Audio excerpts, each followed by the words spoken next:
गुरु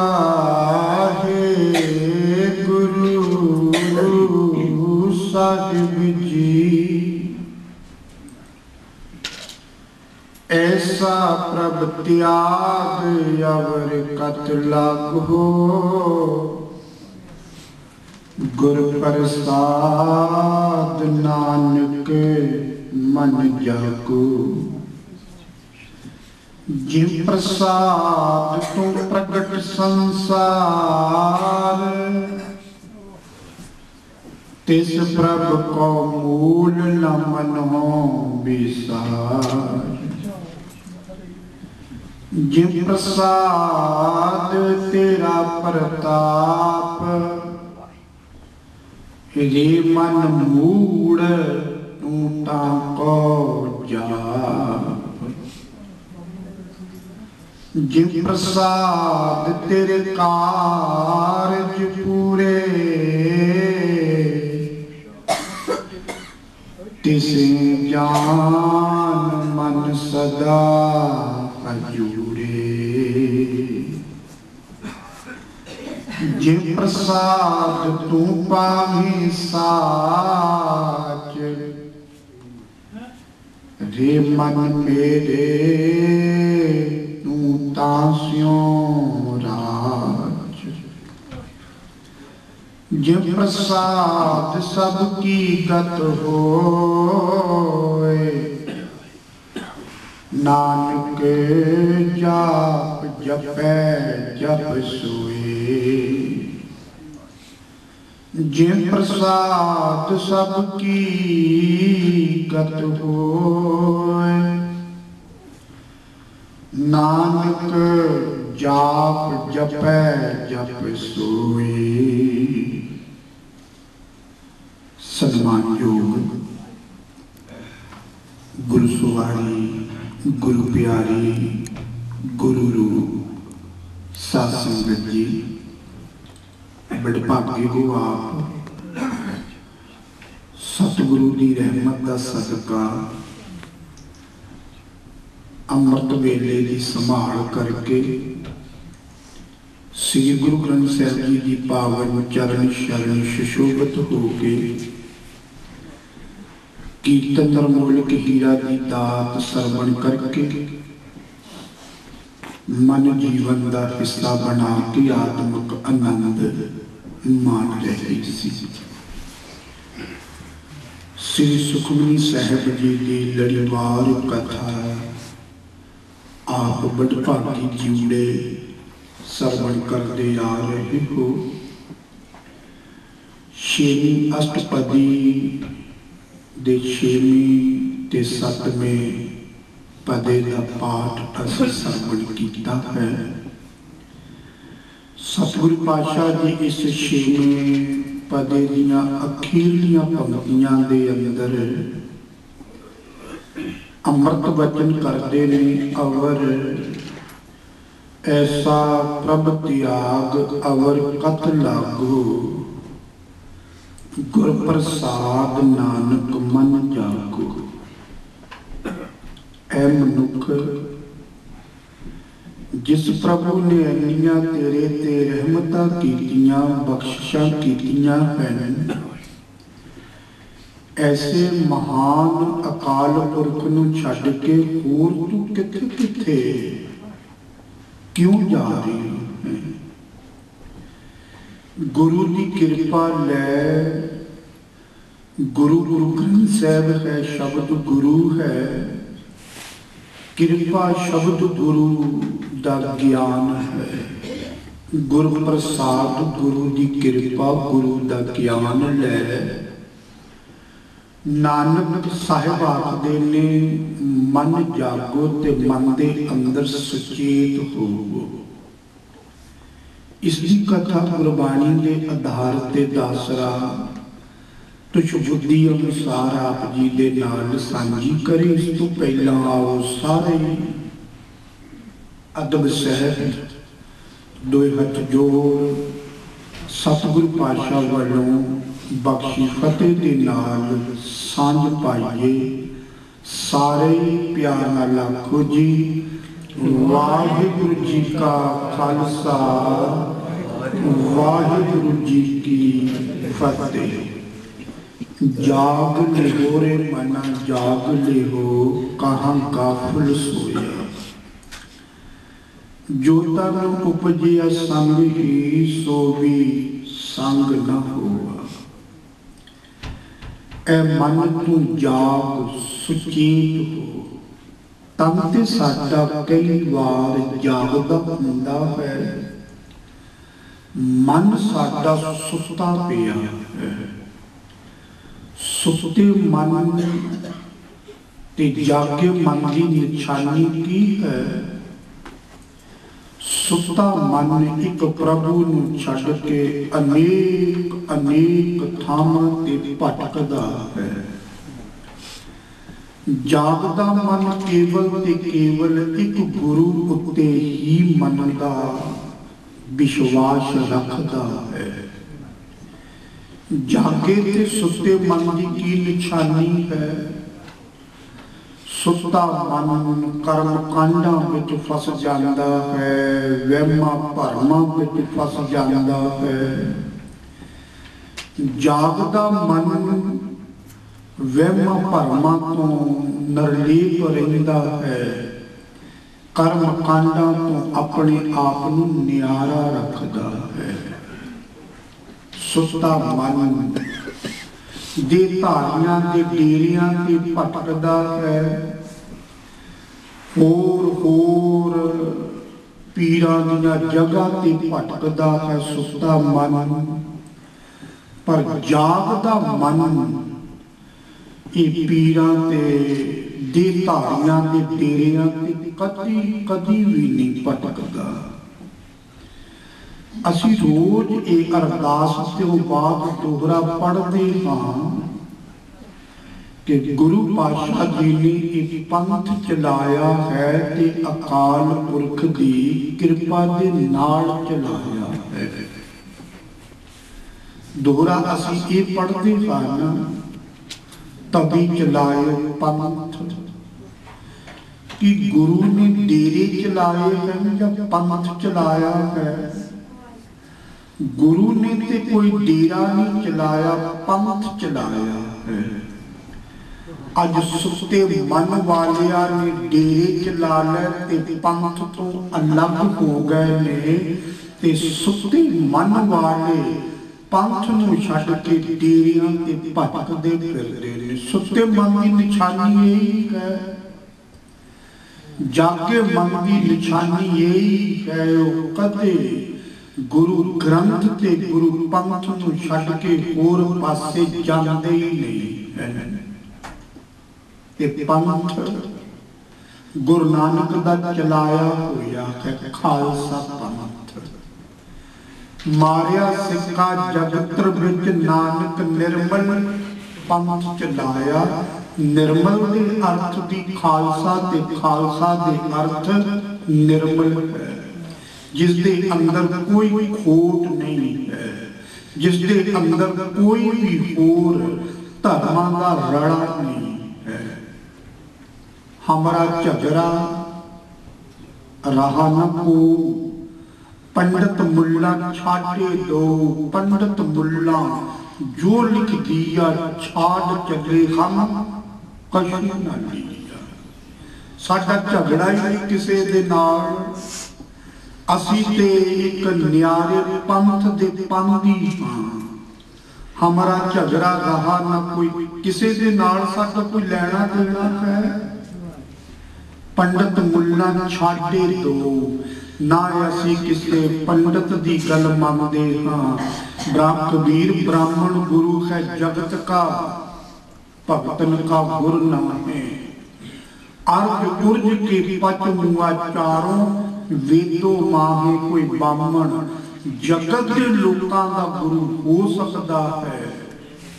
कबीर बामण गुरु है जगत का, भगतन का गुरु ना है।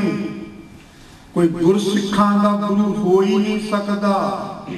ते असी ब्याहां समय बड़े बड़े कुंडलियां दिखाउंदे फिरदे हां, जन्म पत्रे दिखाउंदे फिरदे हां ये बामणा तो असी लगन सुधाउंदे फिरदे हां मुहूर्त कढाउंदे फिरदे हां कि ये न्यारापन की कोई निशानी है जे सुते मन की ये निशानी है। गुरु ग्रंथ साहब की बाणी ते कहनी है हमारा झगड़ा रहा ना को साडा ते कोई लैण देने नहीं उन्हां दे नाल असी न्यारे हां। कलगीधर पातशाह जी ने किया जब लग खालसा रहे न्यारा तब लग तेज दियो मैं सारा जब ये कहे विप्रन की रीत मैं ना करूं इनकी प्रतीत। साडा कोई उन्हां दे नाल लैण देण है साडा हमारा झगड़ा रहा ना कोई पंडित मुल्ला छाड़े दो असी इन्हां दे मुताज है ही नहीं। हाँ क्योंकि ये अर्थ उलझ के पच मुए चारों वेदों माही ये तो वेदां दे विच उलझ के रह गए। कबीर साहब महाराज जी कहते पंडित मुल्ला जो लिख दिया जो पंडितां ने स्मृतियां दे विच पुराणां दे अंदर वेदां दे अंदर शास्त्रां दे अंदर लिख दिता है जो मुलाणियां ने हदीसां दे अंदर शरह लिख दित्तियां कन पंडित मुल्ला जो लिख दिया छाड़ चले हम कशु न लिया। असी ते इन्हां ते कोलों कुछ लिया ही नहीं है असी ते बिल्कुल गुरु ग्रंथ साहब तो जो कुछ सिखिया वो सिखिया है। गुरु ग्रंथ साहब जो सानू आखदा असी वो रस्ता अख्तियार करते हाँ असी इन्हां तो कुछ भी नहीं लिया असी न्यारे हाँ। पर देखो साडी बेसमझी कैसी कोई कहंदा एक जपजी साहब जेड़ा एक गीता का सार है सुते मन की निशानी पढ़िया ही नहीं उन्होंने जपजी साहिब विचारिया ही नहीं ते गीता उन्होंने पढ़िया नहीं वैसे सुन सुना के दूसरे लोगों को खुश करने वास्ते कह दिता गीता का सार है गलत है। फिर कुछ सुते मन वाले ने आख दिता गुरु ग्रंथ साहब वेदां का सार है। हद हो गई पंडित मुल्ला जो लिख दिया छाड़ चले तक छड्डे ही दिता असी ते लिया ही ना तो कुछ नहीं हो। सिमरत शास्त्र वेद पुकार पोथियां नाम बिना सब कूड़ गाली पोछियां इते पोछियां ते थोथियां गल्लां इन्हां दे अंदर हैं। गुरु ग्रंथ साहब की बाणी दे अंदर जो कुछ लिखिया वो जीवन के अंदर असी उसनू जीव सकते। सब तो महान गल ये है दास नॉर्वे गया ते उत्थे नॉर्वेजन लेडी सी ते सिख धर्म की स्टडी कर रही सी विनवल ते नाम रखिया सी उन्हें विनवल कौर। उसनू पता चलिया उसके बड़े बड़े क्वेश्चन सी ते वो अपने पति उसने पंजाबी के नाल मैरिज कराई सी पति नूं नाल लेके आ गई क्योंकि उत्थे दी भाषा जो नॉर्वे दी नौशक उत्ते मैनूं आउंदी नहीं। एक सवाल उसने कीता विनवल कौर ने कहंदे मैनूं ये पता चलिया तुसीं भी हिंदू धर्म दे विचों कन्वर्ट हो के सिखिज्म दे विच आए मैं तुहानूं ये पूछना चाहुंदी कि जानना चाहुंदी तुहानूं सिखिज्म दे विच सब तो महान गल की लगी जो तुसीं कन्वर्ट हो गए। जो सतगुरु ने मत दी सी दास ने जवाब दिता श्री गुरु ग्रंथ साहब की बाणी अंदर जो कुछ भी सतगुरु पातशाह जी ने अकाल पुरख के हुक्म के नाल उच्चारण किया वो सारे दा सारा असी जीवन के अंदर लिया सकते असी जीव सकते। कोई ऐसी गल गुरु ग्रंथ साहब के अंदर नहीं सतगुरु पातशाह जी ने उच्चारण की जो असी जीव नहीं सकते जिसनों असी जीवन के अंदर उतार नहीं सकते। साडे अंदर कमी हो सकती है, असीं आलसी हो सकते हाँ, असीं सुते मन वाले बेईमान हो सकते हाँ, पर गुरु की बाणी नूं असीं पूरा पूरा जिंदगी दे अंदर उतार सकते हाँ। ये सिख धर्म की सब तो महान गल है। बाकी दे जो धार्मिक ग्रंथ उन्हां दे अंदर जो कुछ लिखिया असीं पूरा पूरा उस जीवन के अंदर नहीं उतार सकते, कोई उतार नहीं सकते असीं कि कोई ढाई चूड़ियां दे विच समुंदर पी सकदा जो पुराणा विच लिखिया है। किसी का सिर वढ के ऊपर हाथी का सिर फिट किया जा सकता है, जीवा जा सकता है? नहीं। सुते मन की ये निशानी यही है, असी सुन सुना के बिना पढ़े ही आखी जा रहे हाँ। गुरु ग्रंथ साहब के वेदां का सार है, ये गलत है। रोज रह रास्ते विच भी असी पढ़ते हाँ, पाई गए जब ते तुमरे तब ते को आंख करे, नहीं आनियो राम रहीम पुराण कुरान, अनेक कहे मत एक न मानियो, सिमरत शास्त्र वेद सबे बहु भेद कहे हम एक ना जानियो, श्री असपान कृपा तुमरी कर मैं ना कहियो, सब तोहे बखानियो। नाले पढ़ी भी जाते आए कि असी इन्हां नूं मनदे ही नहीं हाँ। असी ते जो कुछ लैना गुरु ग्रंथ साहब तो ही सीखना, साडा इन्हां दे नाल की झगड़ा है। सिख एक बखरी कौम है, बखरी कौम, पर सुते मन वालियां नूं इसदा ज्ञान नहीं है। सुते मन वाले डेरियां ते भटकदे हन ते जागे मन वाले गुरु ग्रंथ ते गुरु पंथ दे रस्ते ते ही चलदे हन। सुते ते जागे मन की निशानी यही है। सुता मन हंकार ते दिखावे ते कर्मां दे विच उलझ जांदा है, ते जागिया ते सुचेत मन ये हंकार ते दिखाविया ते कर्म कांडां दे विच फसदा ही नहीं है। सुता मन पखंडियां दे कोल जांदा है, ते जागिया मन विश्वास अपने गुरु अते परमेश्वर उत्ते रखदा है। सतगुरु पातशाह कहंदे जाग लेहो रे मना जाग लेहो, ऐ मन तू सचेत हो, तू जाग कहाँ गाफल सोया, क्यों गफलत दी नींद सुता पिया है, क्यों तू अचेत होया है। जे तू सुचेत ना होया, तेरे निर्मल पंथ दे अंदर इन्हां ने विपरण दीआं रीतां एंटर कर देणियां ते कर दित्तियां है। साडा भगवा करण इन्हां ने कर देना है कि पता नहीं सानू किस दे नाल इन्हां ने गुरु ग्रंथ साहब नालों तोड़ के जोड़न के यतन करने। जे असी सुचेत ना होइए तो फिर आखिर पछताउणा ही पवेगा। इस करके गुरु नानक पातशाह जी ने आखिया, मंदा मूल न कीचई दे लंबी नदर निहालीए, जो साहिब नाल न हारिए तीवेहा पासा ढालीए। लंबी नदर, दूर अंदेशी होनी चाहिए है। लंबी नजर का अर्थ पता की होया? दूर अंदेशी। तुसी बाहर खड़े हो के अद्धे किलोमीटर तक तुसी देखो ते तुहानू ऑटोमैटिक आसे पासे सब पता चलेगा, आसा पासा भी दिसेगा।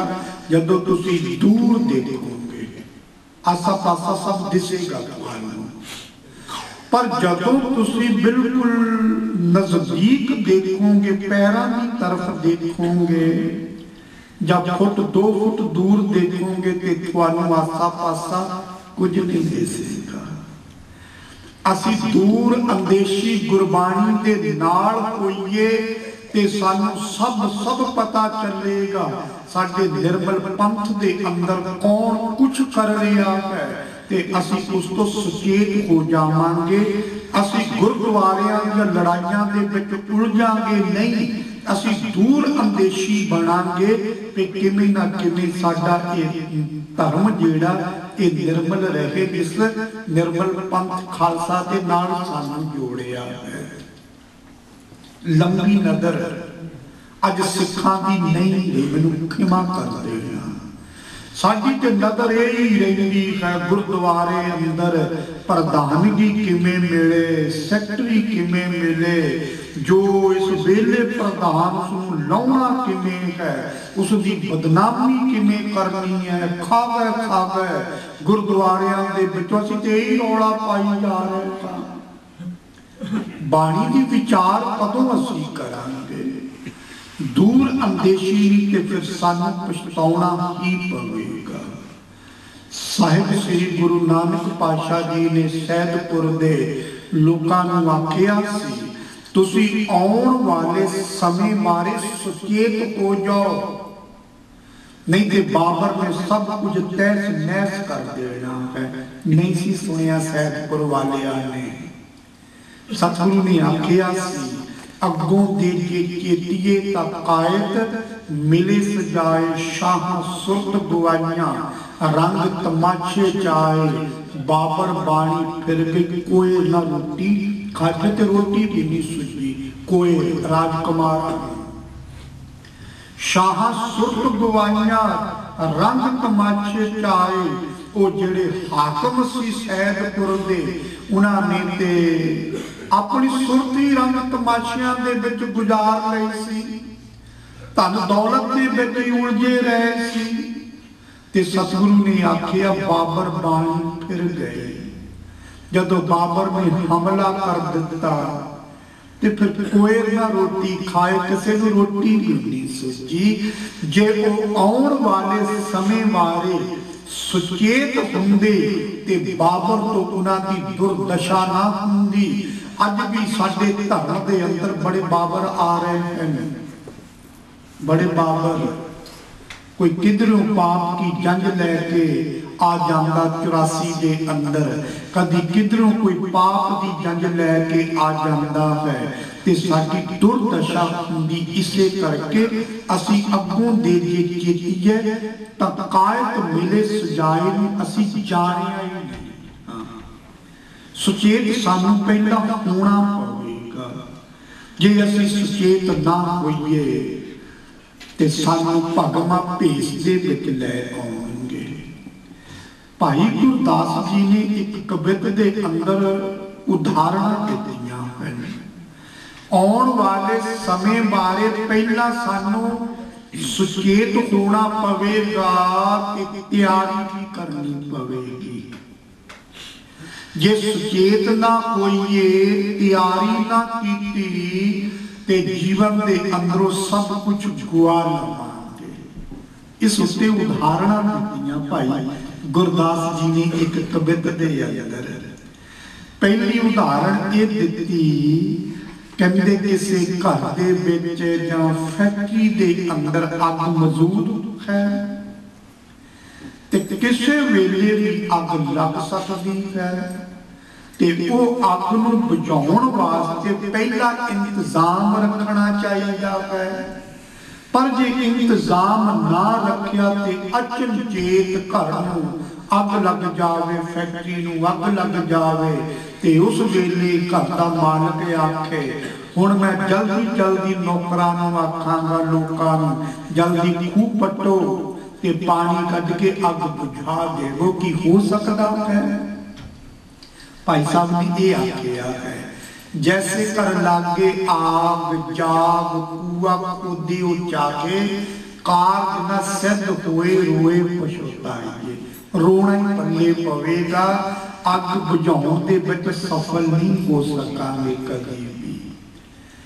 ਪਹਿਲਾਂ ਸਾਨੂੰ ਸੋਚਣਾ ਪਵੇਗਾ ਫਾਇਰ ਬ੍ਰਿਗੇਡ ਦੇ ਨੰਬਰ ਕਿਤੇ ਹੋਣੇ ਚਾਹੀਦੇ, ਅੱਗ ਬੁਝਾਉਣ ਦੇ ਕੁਝ ਇੰਸਟਰੂਮੈਂਟ ਤਿਆਰ ਰੱਖਣੇ ਚਾਹੀਦੇ, ਜਿੱਥੇ ਅੱਗ ਲੱਗਣ ਦਾ ਖਦਸ਼ਾ ਹੋਵੇ ਅਲਾਰਮ ਲੱਗਣਾ ਚਾਹੀਦਾ, ਫਿਰ ਤੇ ਕਾਬੂ ਪਾ ਸਕਦੇ ਹਾਂ। ਪਰ ਜੇ ਲੱਗੇ ਜਾਵੇ ਤੇ ਫਿਰ ਆਖੀਏ ਹੁਣ ਖੂਹ ਪੱਟ ਦਵਾਂਗੇ, हुण अग बुझा लवांगे, अग सड़ घर सड़ के सुआह होवेगा, हथे कुछ भी नहीं आवेगा। दूसरी उदाहरण, असीं आउण वाले समय बारे सोचीए पहला, किवें किवें अपने धर्म नूं निर्मल रखना है, इस पंथ दे विच किवें खोट असीं पैण नहीं देनी, इस सुचेत होना चाहिए है। भाई गुरदास जी ने दूसरी उदाहरण दी, कहते गुआंढी देश ने तुहाडे देश उत्ते हमला कर दिता अचनचेत। हुण फौजां दा जो कमांडर है वो आके हुणे हुणे मैं अपने फौजियां नूं ट्रेनिंग दे लवांगा, जो वैपन का उन्होंने सिखा देवांगा जल्दी जल्दी, ते सब असी उन्होंने हमला पछाड़ के जित प्राप्त कर लवांगे।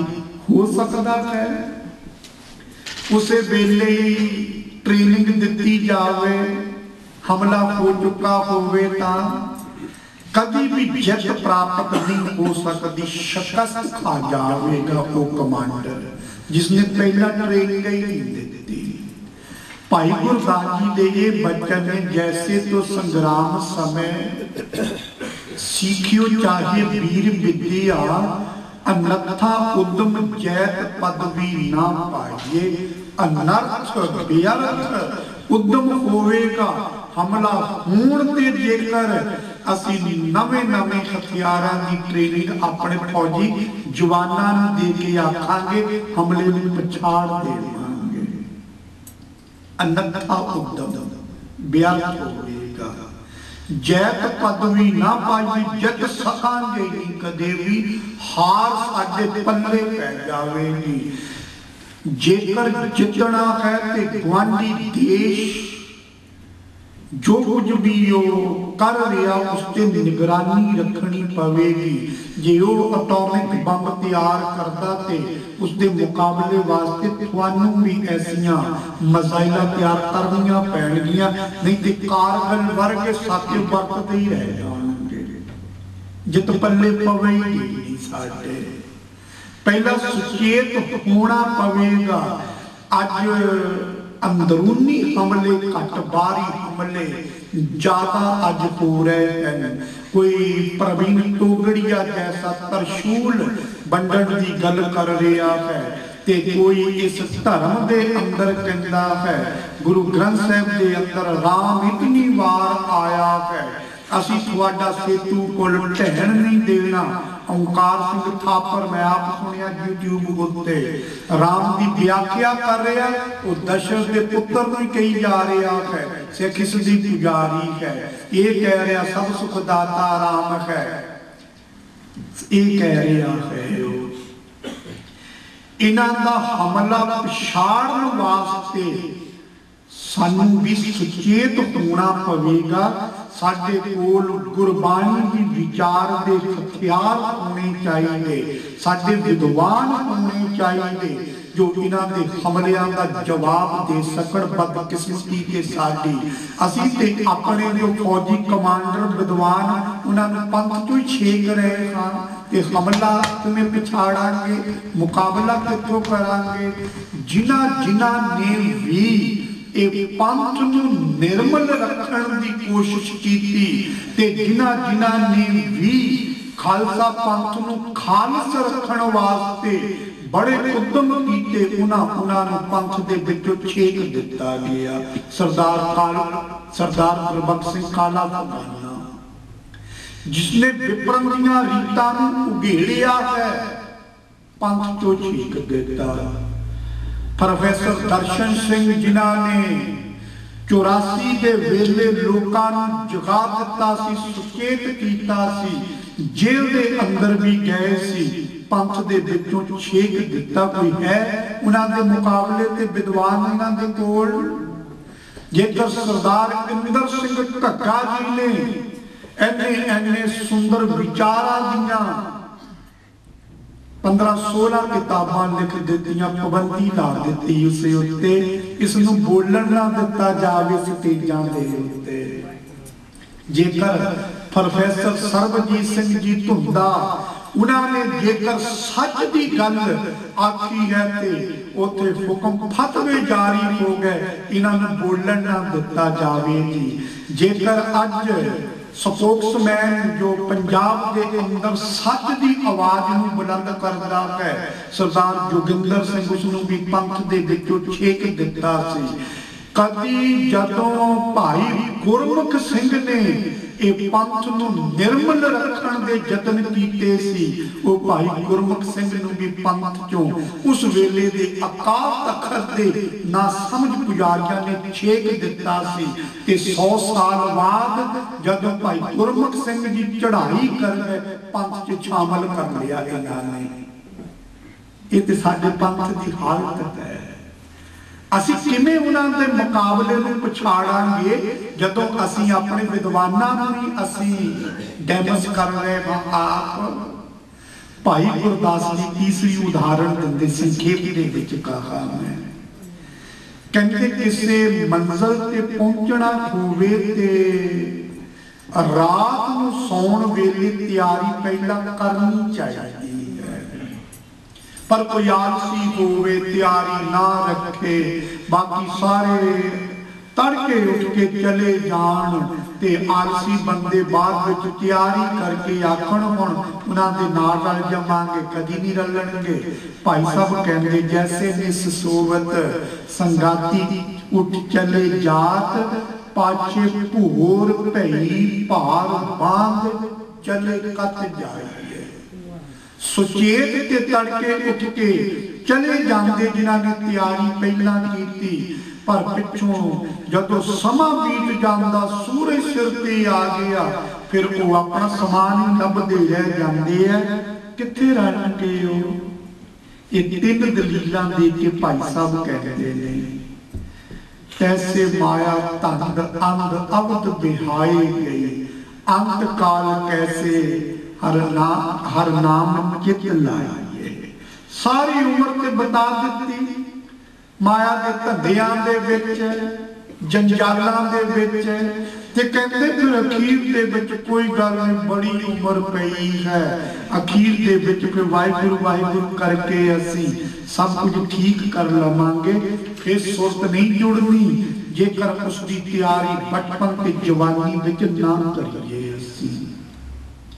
इस करके साहिब कहते गुरु प्रसाद, गुरु की कृपा दे नाल, शब्द गुरु दे ज्ञान दे नाल नानक मन जागो, तुसी हुण ही मन दे अंदर सुचेत होवो ते जिस परमात्मा ने इन्ना कुछ सानू बख्शिश के रूप विच दिता है, उसनू हमेशा हमेशा जीवन के अंदर याद रखिए असी।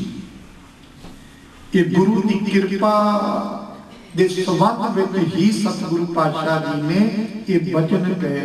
एक एक पंक्ति दे अखरी अर्थ दासरा आप जी नूं आखे, एक बारी सारे आखो सतनाम श्री वाहिगुरू। सतगुरु पातशाह जी इस 7वें पदे अंदर फरमाउंदे ने, जिन प्रसाद तू प्रगट संसार ए मनुख, जिस परमात्मा की कृपा के नाल तू संसार के अंदर चलदा फिरदा दिस रहा है, मां बाप की राही तू प्रगट होया है। तिस प्रभु को मूल ना मनो विसार, ऐसे प्रभु जिसकी राही जिसकी कृपा के नाल तू प्रगट होया संसार के अंदर चलदा फिरदा दिस रहा, मूलों मनो ना तू उसनू बसार, हर वेले ही उसनू अंग संग जान, हर वेले उसकी याद अंदर बसा। बाणी याद रहेगी, परमात्मा याद रहेगा। फिर साहिब कहते ने, जे प्रसाद तेरा प्रताप, जिसकी कृपा दे नाल तैनू लोग जानते हैं, तेरा मान सत्कार करते, तेरा प्रताप मनते ने, रे मन मूड़ तू ताको जाप ए मूर्ख मन।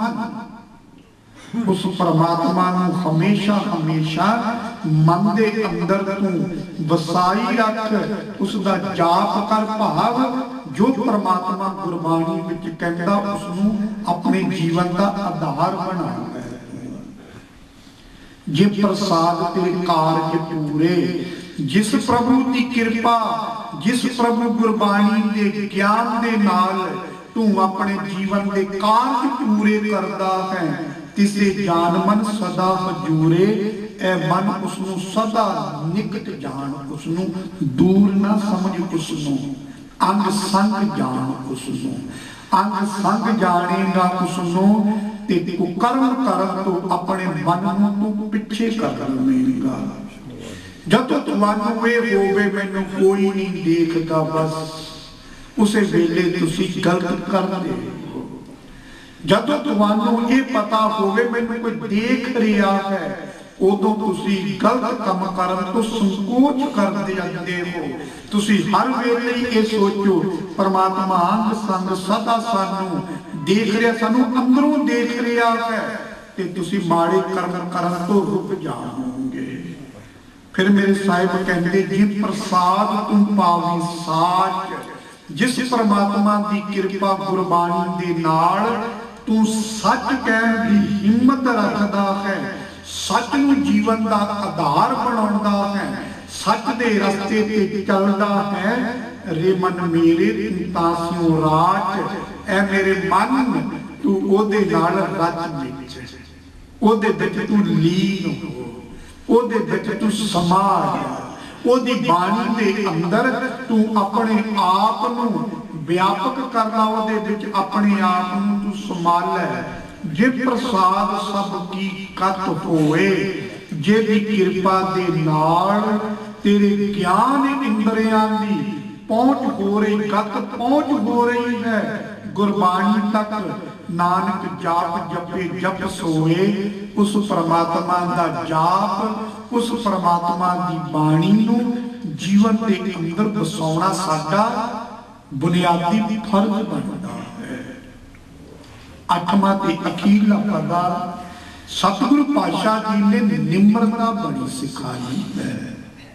फिर दोहरा देना, मनुख मेहनत जरूर करे पर उसका अहंकार ना करे, आखे मेहर हुई है। मनुख किरत करे पर किरत करके जो कुछ मिलिया उसका अहंकार ना करे, आखे परमात्मा की कृपा हुई है।